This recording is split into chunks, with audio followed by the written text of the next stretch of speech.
Withhold not your truth or kindness, Lord. Withhold not your truth or kindness, Lord. When was the last time you felt celebrated? Maybe you feel invisible or unheard, or you grasp onto words of affirmation like a lifeline. Well, you've come to the right podcast. Join me, Susan Hoekstra, host of the Notice podcast, as we explore our need to be noticed through biblical musings and unique stories from special guests. Experience relevant topics and encouragement as we take notice of how the God of mercy satisfies. On this episode of The Notice, do you ever feel inadequate, or that what you have to offer isn't as good as someone else? Maybe you avoid taking risks because you're unsure. Listen into this episode where we talk about the trap of inadequacy, explore some Old Testament saints who struggled, and learn to notice God even when we feel inadequate. My heart skipped a few beats as I took the necessary steps towards the microphone. The room was full of over 200 women, somewhat apprehensive to hear sexual abuse testimonies. Although Victory in Jesus was the glorious anthem for the event, it was the first time I shared my personal story publicly. This was more than just nervousness. What was I feeling? In a word, inadequate. Life experiences create an environment of anxiousness and fear, and it leads us to doubt our capabilities. At times we just feel inadequate. Other times we really are inadequate. We usually feel inadequate because we've missed a standard. It can be the standards our parents set for us, the standards we set for ourselves, or the standards of God. To paraphrase what Timothy Keller, theologian, writes about in his book, The Freedom of Self-Forgetfulness, the trap comes because we can't find an answer to those feelings. If we don't live up to our parents' standards, we feel terrible. If we don't live up to society's standards, we feel terrible. If we can't live up to our own standards, we feel terrible. If we lower our standards just so we can meet them, we feel terrible. And of course, we feel terrible when we miss God's standards. So if not living up to these standards makes us feel inadequate, are we really being realistic about ourselves? Typically, I see 3 areas that promote these feelings: limitations, mistakes, and sins. Friends, the reality is that we all have limits as humans. I know we're told by our parents that you can do anything, but the reality is I'm not going to be the next Miss Universe nor a gold medal winning Olympic athlete. Those individuals may excel in one area, but that doesn't mean they excel in every area. And I absolutely know I'm not going to run a marathon. But to some, writing a book is like running a marathon, and I've done that. At some point, all of us need to recognize our limits, and most importantly, that it's okay to be ordinary. And then there are mistakes. I call mistakes unintentional accidents. For instance, if I spill the milk, or add up my bills incorrectly, or fail to return a library book, I've made a mistake. When my daughters are little and they spilled the milk, I would say, oops, and then take them to the paper towel rack and show them how to clean up their mess. Now, I'm just saying that this is when they don't do it intentionally. If somebody actually spilled the milk after you told them not to, well, that's another story.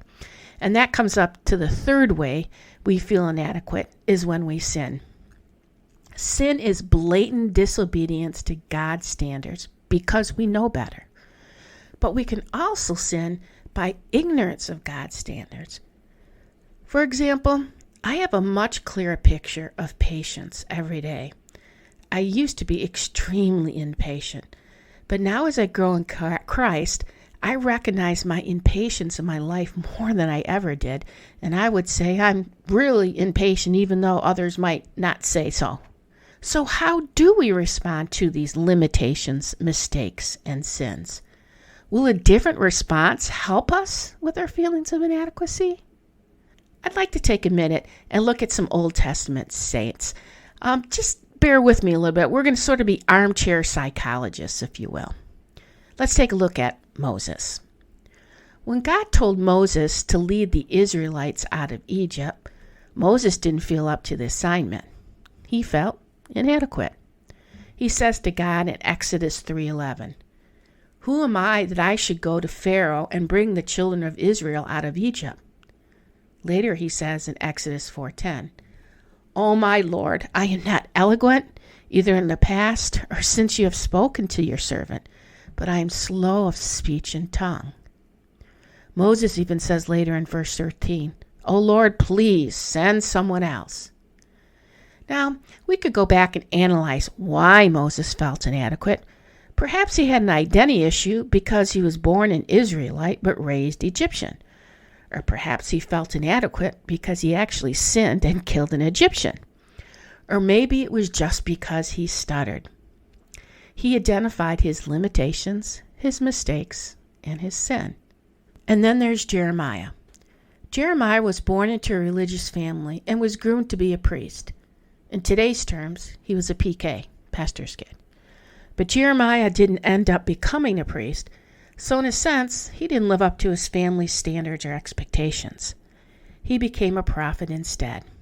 As a prophet, year after year after year, he sent God's message, but it fell on deaf ears. Jeremiah did what God told him to do, but he felt inadequate. Let's talk about Gideon. Gideon felt so negatively about himself that when God called him, he didn't believe it was God. So he kept looking for a sign. One might say he was too insecure to do what God told him to do. Maybe he didn't trust himself.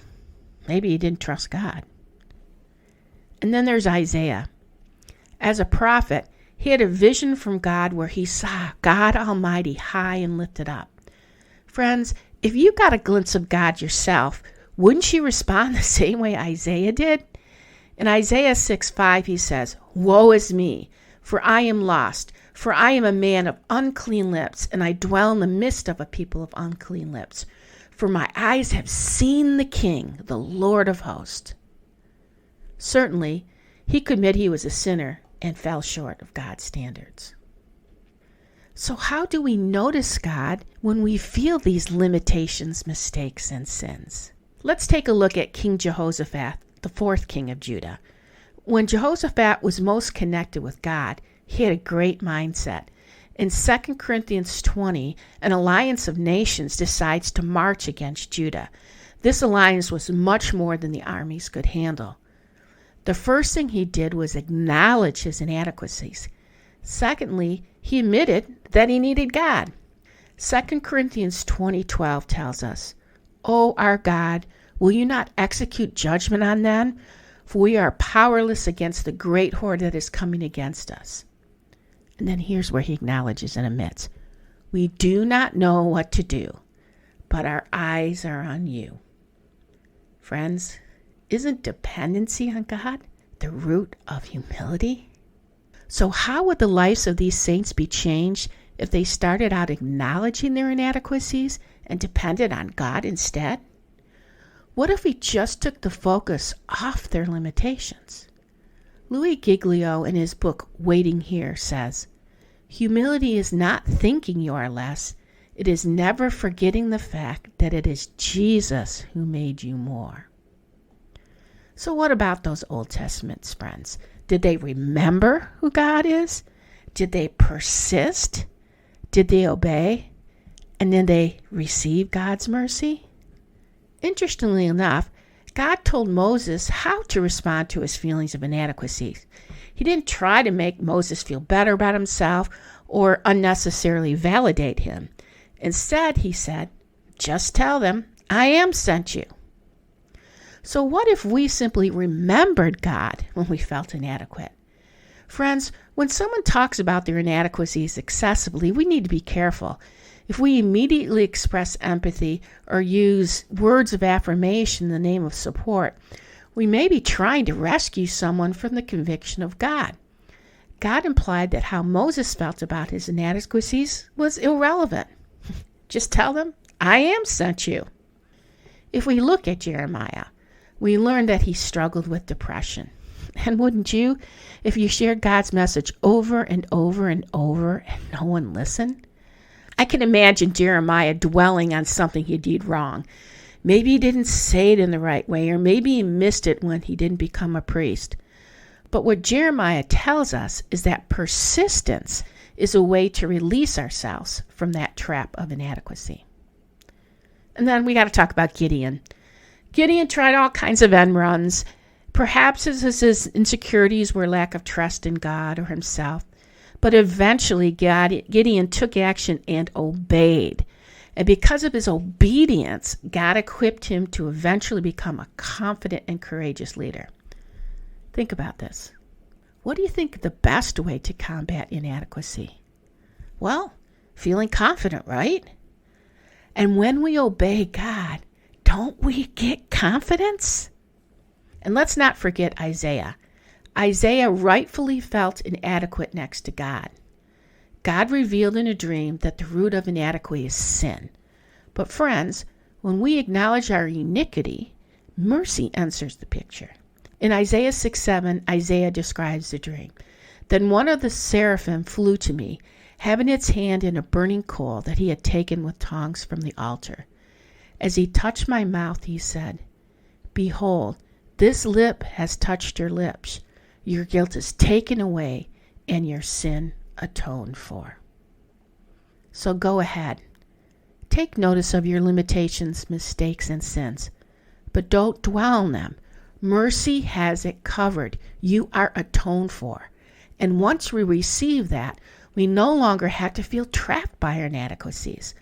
This is the freedom God tells us about. This is the freedom we sing about. What results? We end up responding as Isaiah eventually did in Isaiah 6, 8, and 9. And I heard the voice of the Lord saying, Whom shall I send? And who will go for us? Then I said, Here I am. Send me. May you notice your inadequacies just long enough to acknowledge them. And as you persist in obeying God and remembering who it is, may you simply go forward and say, I am, sent me.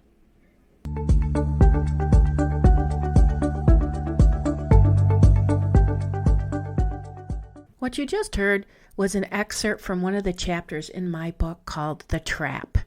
And it's from A Firm Grasp, Feeling Validated in a Notice Me World. Go ahead and get the book on Amazon. And when you do, be sure to write a review.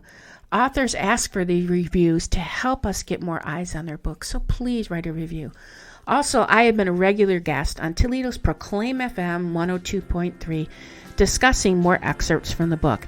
You can listen from anywhere on iHeartRadio. The next time I'll be on is Wednesday, September 29th from 8 o'clock to 9 o'clock in the morning Eastern Standard Time. Be sure to also visit my website at susankhookster.com to sign up for my newsletter and learn more about the one-on-one sessions I offer. As always, I appreciate your support. Until next time, take notice.